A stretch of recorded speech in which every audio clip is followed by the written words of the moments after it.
Powiedz coś babci. No, pokaż, co tam jesz. Taki pyszczek masz brudny. Fuj jaki. Ty, zamykaj tą buzię. Co tam masz na stoliku? Pokaż babci dynię.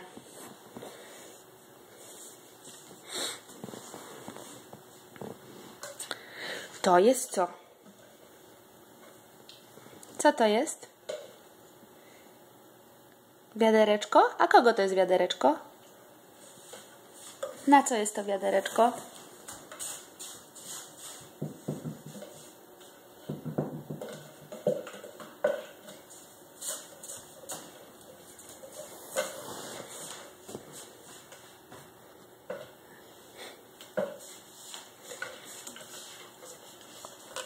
Okej, zobaczymy, czy się da wgrać na YouTube. Powiedz pa, pa, babcia.